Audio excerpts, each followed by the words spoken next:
नमस्कार दोस्तों, कैसे हो आप सब।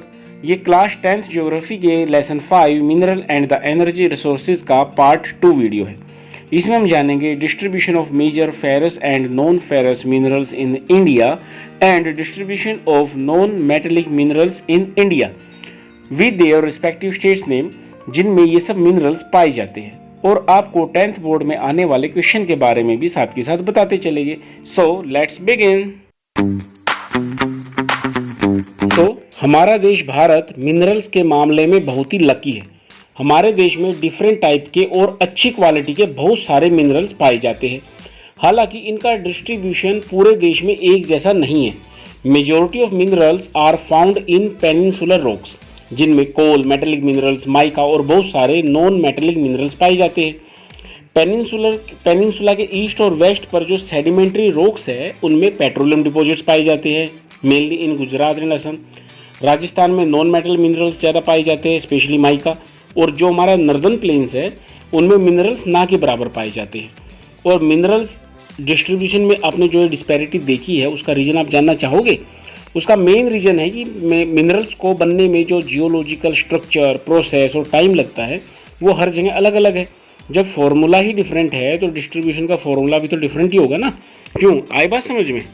यहाँ में एक और क्वेश्चन आता है, हाउ ए मिनरल डिपॉजिट और रिजर्व टर्न इनटू ए माइन।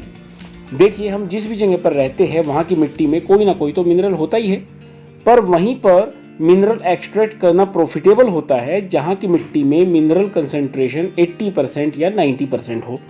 और वहाँ मिनरल को निकालना भी आसान होना चाहिए और उस मिनरल की खपत बाजार के नज़दीक ही होनी चाहिए। जैसे जहाँ पर कोल निकाला जाता है, ज़्यादातर thermal plant and steel plant उसी जगह के आसपास स्थित होते हैं ताकि ट्रांसपोर्टेशन की कॉस्ट कम की जा सके।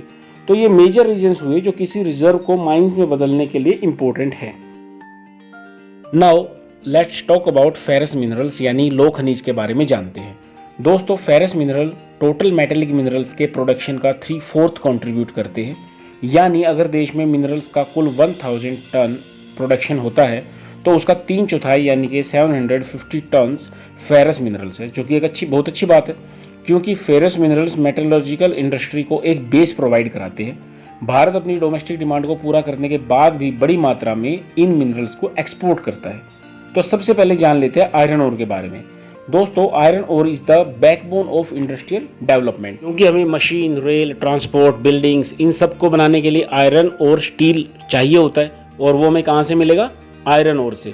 भारत में आयरन ओर के लार्ज रिसोर्सेज है दोस्तों। यहाँ मैं आपको एक और इम्पोर्टेंट बात बता दूं कि सीबीएसई बोर्ड में क्वेश्चन बहुत ज़्यादा पूछा जाता है टाइप्स ऑफ आयरन ओर के बारे में, इसलिए इसे ध्यान से समझना। आयरन ओर दो वैरायटीज़ होती है, मैग्नेटाइट एंड हेमेटाइट। मैग्नेटाइट जो है ये हाईएस्ट क्वालिटी का आयरन ओर होता है, जिसमें 70% आयरन कंटेंट पाया जाता है।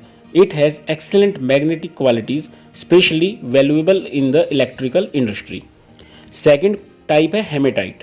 इसमें 50 to 60% आयरन कंटेंट पाया जाता है। हालांकि सबसे ज़्यादा इंडस्ट्रियल यूज़ इसी का होता है। भारत में उड़ीसा, झारखंड, छत्तीसगढ़, कर्नाटका में आयरन ओर पाया जाता है और वहीं से इनका एक्सपोर्ट भी किया जाता है। इसे हम नेक्स्ट वीडियो में डिटेल से जानेंगे, जिसमें सिर्फ मैप वर्क कराया जाएगा। नेक्स्ट इंपॉर्टेंट मिनरल है मैग्नीज। दोस्तों, मैग्नीज का उपयोग मेनली स्टील मैन्युफैक्चरिंग में किया जाता है। 1 टन स्टील बनाने में लगभग 10 किलो मैग्नीज की जरूरत पड़ती है। It is used in manufacturing bleaching powder, insecticides and paints. ये मेनली मध्य प्रदेश, उड़ीसा और कर्नाटक में पाया जाता है। Now let's discuss about non ferrous minerals.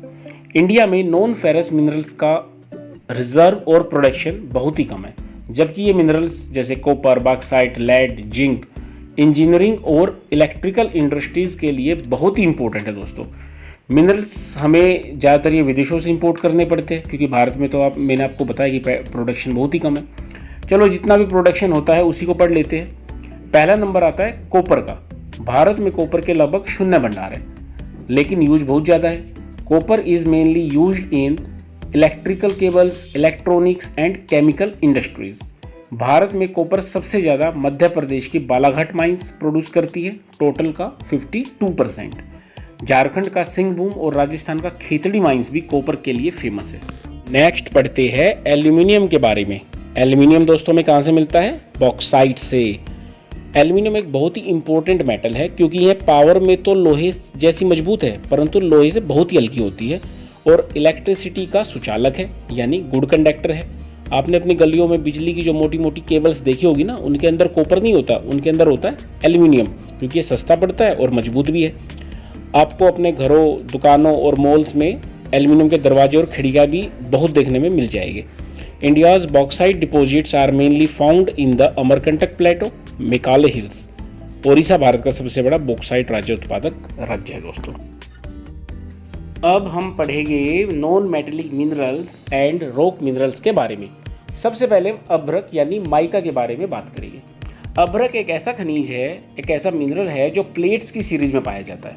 इससे बनी शीट्स इतनी बारीक हो जाती है कि 1000 शीट्स कुछ सेंटीमीटर की हाइट में आ सकती है। It is used in electronic industries due to dielectric strength, low power loss factor, insulating properties and resistance to high voltage.